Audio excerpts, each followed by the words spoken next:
to the Infowars Nightly News. It is Tuesday, December 3rd, 2013. I'm Ann McAdoo, and here's what's coming up tonight. Tonight, the Amazon drone marketing scheme. Then, the war for energy. And Alex Jones calls to boycott the NFL. That's next on the Infowars Nightly News. Well, everybody is talking about the grid these days. Energy officials are especially worried about the stability of this system, as it's needed to carry electricity from place to place and also to spy on all of us Americans. We're constantly being reminded about how vulnerable the grid is to a freak storm or a terrorist attack or some hacker that's sophisticatedly hacked into the system from his mom's basement. Well, now they are telling us that the new struggle facing the grid is power itself, and specifically green energy.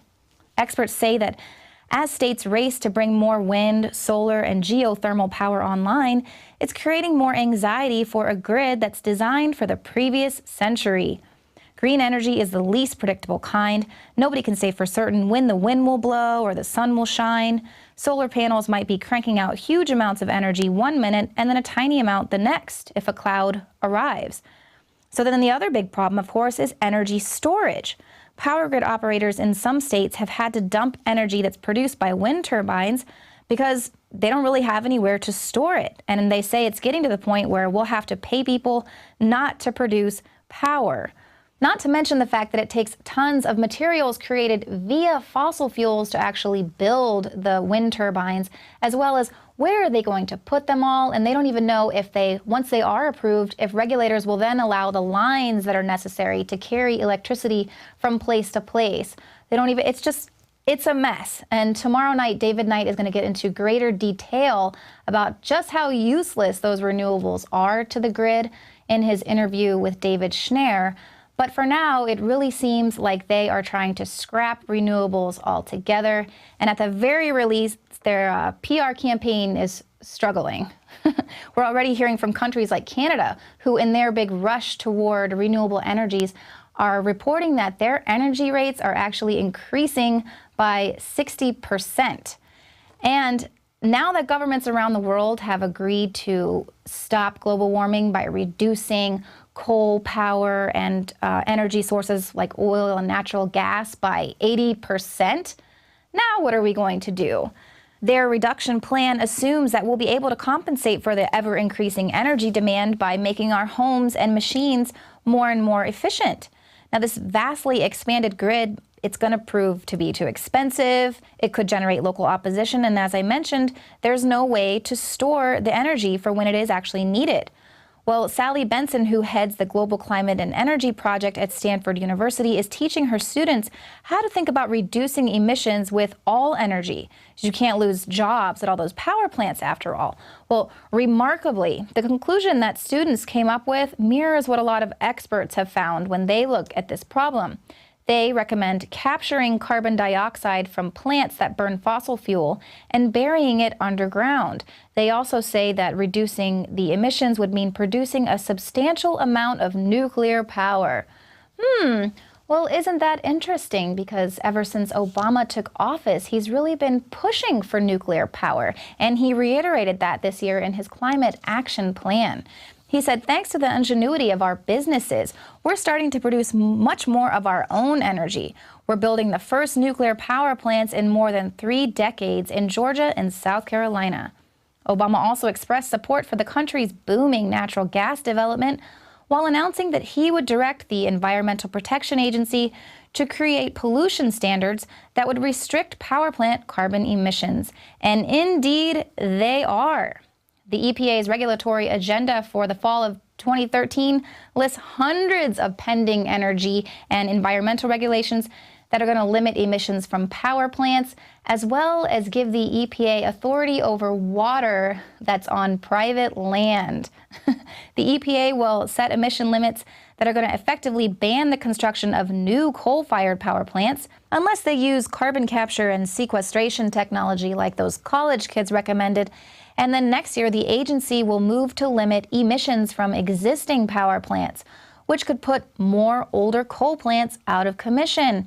But what about those jobs? Those all-important jobs? Well, already EPA regulations have contributed to the closure of more than 300 coal units in 33 states. So he doesn't really care about coal plants. He just wants to keep those nuclear plant jobs flowing. Now, the EPA is also working on a rule that would expand the definition of waters of the U.S. under the Clean Water Act to include water on private property. Now, Texas Republican Lamar Smith said the EPA's draft water rule is a massive power grab of private property across the U.S., and it could be the largest expansion of EPA regulatory authority ever. The EPA says the rule is needed to clear up uncertainty left in the wake of a U.S. Supreme Court decisions on the agency's regulatory authority over bodies of water. So the Supreme Court ruled one way, and so the EPA and Obama are just, of course, true to form, going to interpret that ruling and that law the way they see fit, which is, you didn't actually mean that we don't have authority over water on private property, right? Because we do. And so now Obama and the EPA are going to be shutting down all the coal power plants. They're ramping up nuclear technology, doing away with renewable energies, forcing you to put smart meters on your home, and now they're going to be taking authority over water on your property. Sounds very socialist to me, but we all know that socialists can't keep the lights on. Just look at what's happening in Venezuela. Now, even though Venezuela has the largest oil reserves in the world and 2 hydroelectric facilities that generate 2/3 of its power, its socialist government appears incapable of meeting the rudimentary needs of the people. Some of those earlier blackouts were part of a rationing scheme by the government, while others were due to utility failures. The outages haven't affected the country's oil production facilities, of course, because those oil refineries are powered by separate generators. How convenient. Now, President Maduro suspects sabotage. After all, the outage did occur while he was delivering a live national address on television, which is just kind of wildly convenient to help support that sabotage theory, since the president had just given most of the country a free television for every home. And Maduro has used earlier outages as political fodder to attack his enemies. So is that the kind of political game playing that we can expect to see here with the grid? After all, we are continually being told how vulnerable our grid is to cyber attacks. So if you don't agree with me, oops, I'm sorry, your power went out. I can just see Obama playing that game, sort of like we saw when the government shut down and he just shut down all the national parks to make us feel the pain. I don't think he would have any problem flipping the switch on the nation's power grid. And I bet he cannot wait to get his fingers on the internet kill switch. But that is probably just a conspiracy theory. It doesn't exist. Just like chemtrails. I mean solar radiation management, geoengineering. Yes. Well, according to the 5th assessment report of the Intergovernmental Panel on Climate Change, chemtrails don't exist. And even though that they don't exist and they're not spraying the sky, they also say that in order to stop global warming, we absolutely mustn't stop doing it. They say if SRM were terminated for any reason, there is high confidence that global surface temperatures will rise very rapidly. Solar radiation management has 3 essential characteristics. It's cheap, fast, and imperfect. The IRGC explains that by injecting 13,000 tons of sulfate aerosol into the stratosphere on a daily basis, they would offset the radiative effects of a doubling of atmospheric CO2. And this compares to having to remove 225 million tons per day of CO2 from the atmosphere for 25 years. So heck, that sounds like we've solved the problem. No need to bury CO2. We can just block out the sun with this cheap and imperfect plan that they've got in place. But in addition to warning the policymakers in its summary that chemtrails must continue, the IPCC also denies that such programs exist. Buried deep within Chapter 7, the IPCC simply states that SRM methods are unimplemented and untested.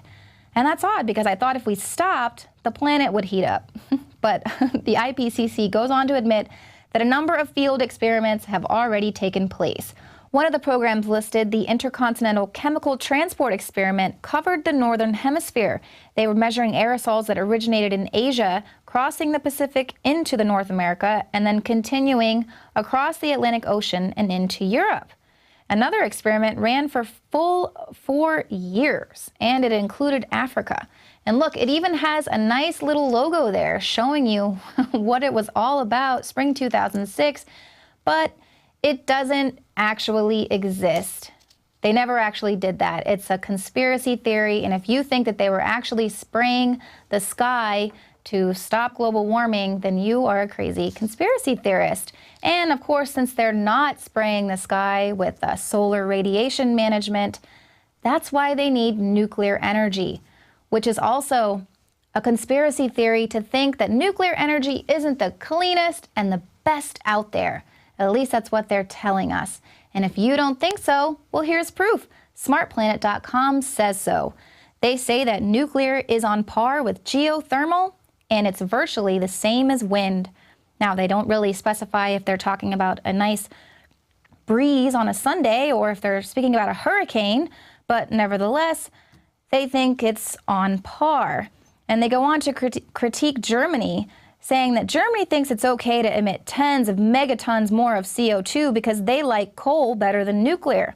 Well, remind us, how many Germans have died from nuclear power radiation? And what about Americans, the English, the French? Oh yes, all zero. And they continue on saying that renewable energies, we're not even talking about the vast tracts of land and sea that's taken for wind, nor are we talking about species threats, maintenance emissions, worker dangers, and even maritime dangers for offshore windmills.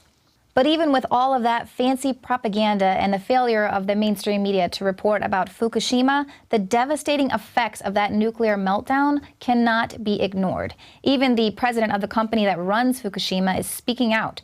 TEPCO's president said that the triple meltdown following the earthquake and tsunami in Japan was a warning to the world, and the nuclear industry must be prepared for the worst. He said that despite what the nuclear industry and the public wanted to believe, nuclear power was not 100% safe. We have to explain, no matter how small a possibility, what if this barrier is broken? We have to prepare a plan if something happens. It's easy to say that, almost nothing's perfect, so we don't have to worry about it, but we have to keep thinking, what if? And that's exactly true. What if? What if the hundreds of tons of nuclear waste that are dumping into the Pacific Ocean every day are killing 5 million birds off the coast of Australia, or causing radiation and radioactive isotopes to be found in fish off the coast of California and Canada? And what if all those melting starfish are suffering from radiation? It's not far-fetched to understand that radiation affects the nervous system, and starfish have a very primitive nervous system. But just like they told us that mercury in the vaccines is safe, now they're telling us that nuclear energy is also safe.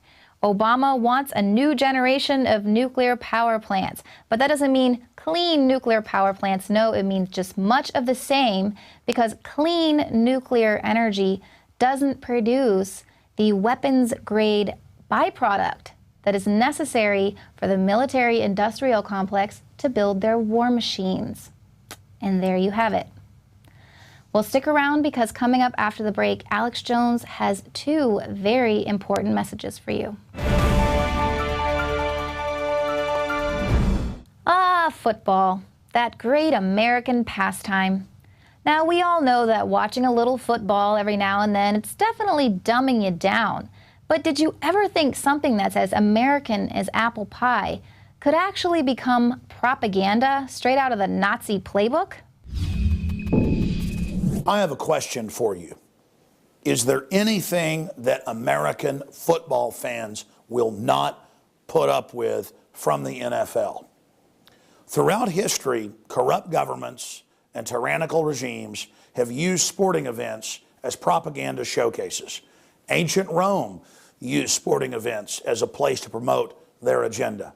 Hitler, famously in the 1936 Olympics, hosted by Germany, used the event to push Nazism and other forms of oppression.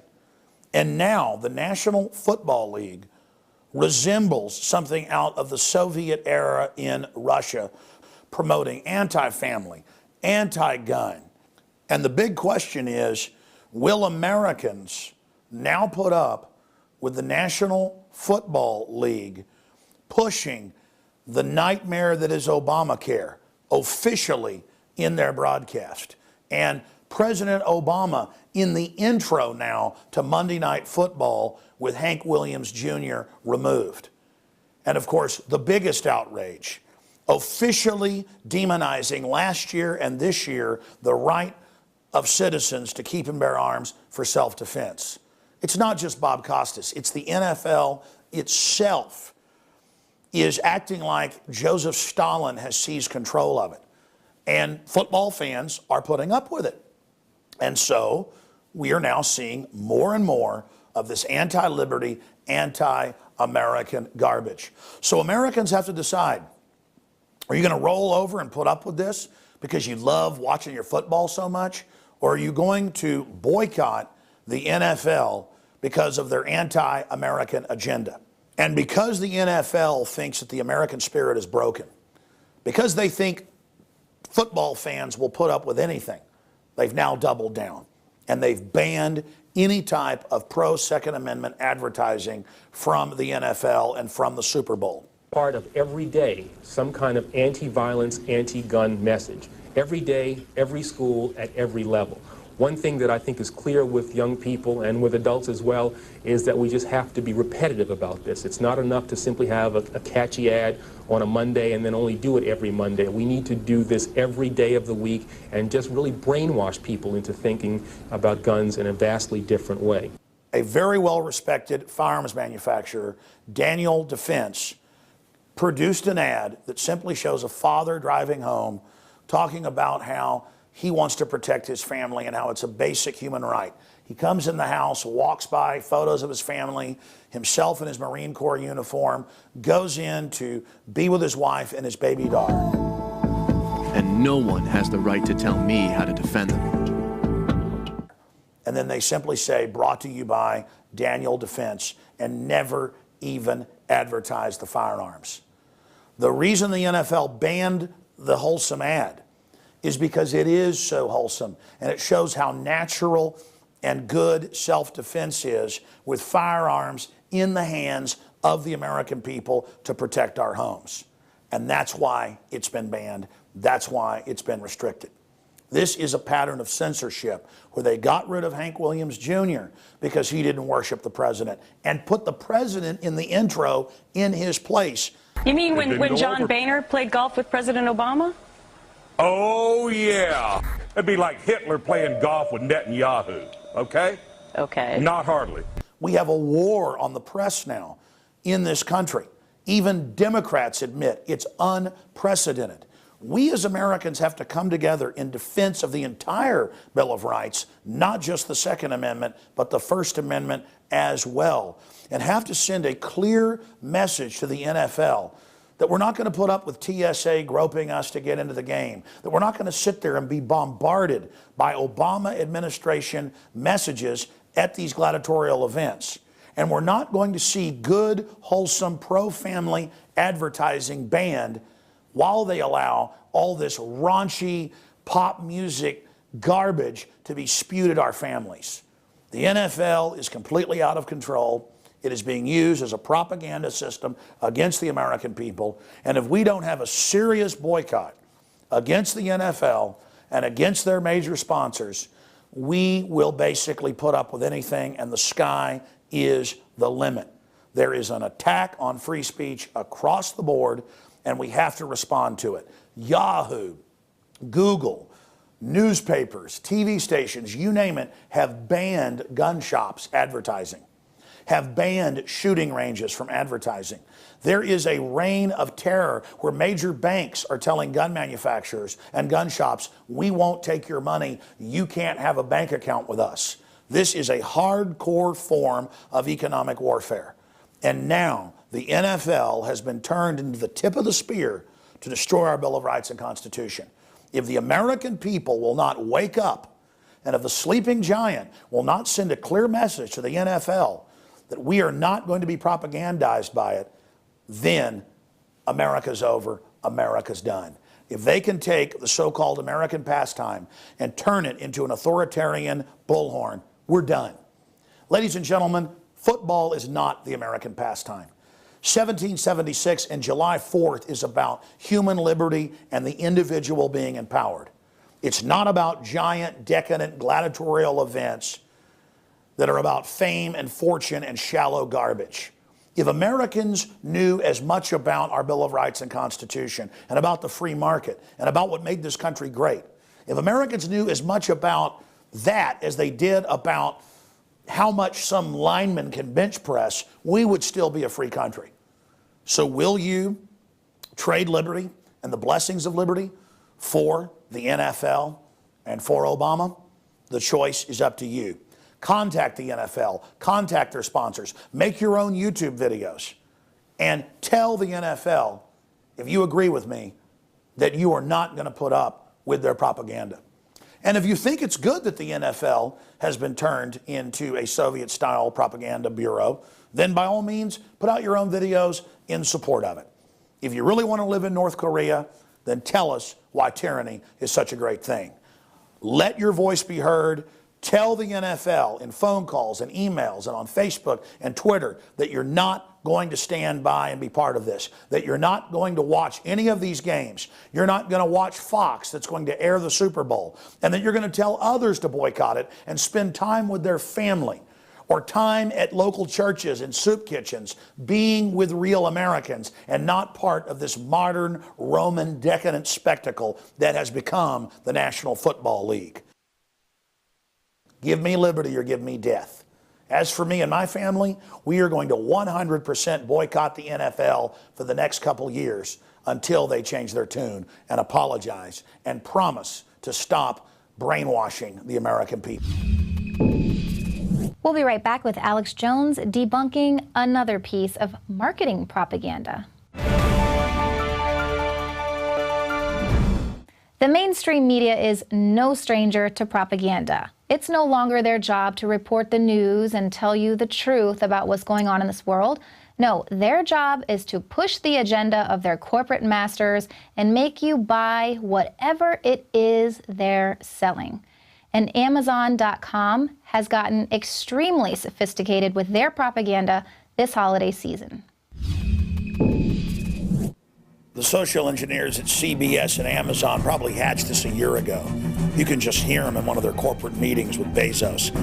Yeah, it's great. Imagine drones, shopping, holidays. Everybody will pick up on it. We'll get hundreds of millions of dollars of advertising free. And all we got to do is slip a couple million into the advertising budget over at CBS, and they'll bite on it. Man, I tell you, this is easier than taking candy from a baby. It's hard to believe that no one in the state-run media or even the alternative media that I've seen have figured out what Amazon is up to with this announcement that they're going to deliver packages anywhere in the world within 30 minutes via drone. That is completely unfeasible on so many fronts. It is designed to make everyone, right at the kickoff of the holiday shopping season, right as Christmas approaches, to talk about Amazon.com. It's that simple. It's a total stunt. And I guarantee you, I know this from working in the media for 18 years, if you go investigate 60 Minutes, who I know in the past has taken product placement money that they have been paid, or CBS has been paid, to promote Amazon and to put out this hoax story.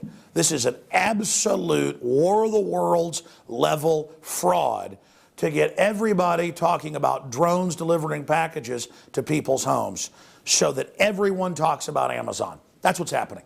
When you see somebody drinking a Coke in a movie or on the set of the news, they're being paid to do it.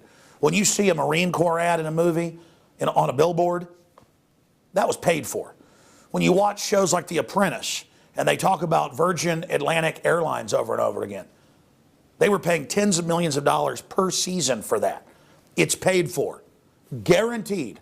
And the average person I talk to doesn't even know there's product placement, or what I call propaganda placement, throughout the media. TV, films, radio, it's everywhere. Infowars.com does not take product placement. When we have sponsors and products, we're upfront about it. And most advertising today is covert public relations, and it's what's destroyed the journalistic integrity of the U.S. and European and Western media. It's all basically corporate or state-run media now, and this is a giant hoax by the predatory folks over at Amazon, and it's disgusting. Think about it.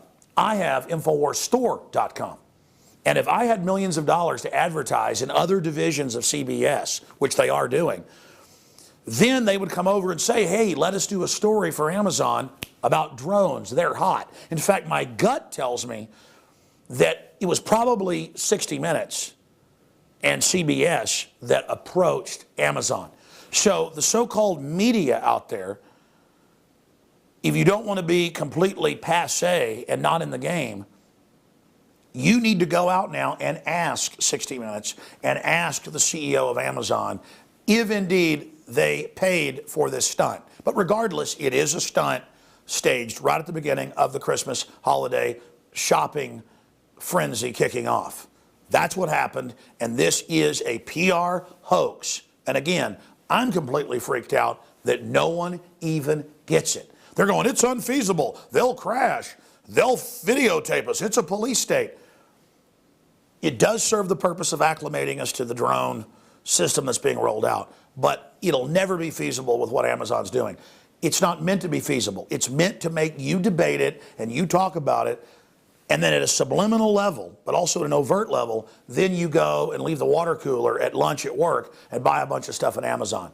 So there you have it. Another publicity stunt staged by the corporate masters at Amazon with CBS. You can bet your bottom dollar on it. And if anybody out there in the media wants to actually be pertinent and be journalist again, you can investigate what I just pointed out, and I guarantee you, you're going to find out it's true. Because I can see a PR stunt from a mile away, and this is one of the most blatant I've ever seen. It's a con job, it's a scam, and it worked beautifully on the United States of Suckers, the formerly land of the free, home of the brave.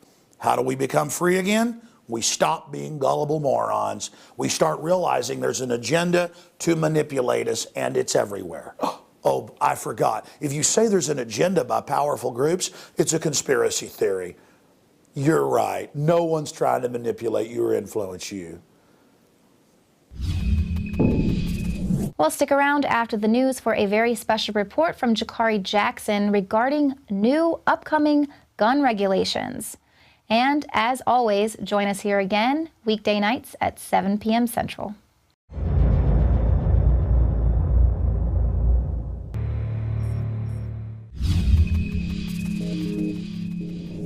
The deadline for the proposed National Firearms Act is fast approaching. This will give the ATF more say-so over the transfer of guns in this country. Some of the bullet points include the government's definition of who a responsible person is. It would also require all persons in trust to submit photographs and fingerprints, and also require all applications to be forwarded to law enforcement. I find it very troubling that the ATF, an agency involved in Operation Fast and Furious, which supplied guns to Mexican drug cartels, has the authority to tell the U.S. population who a responsible citizen is.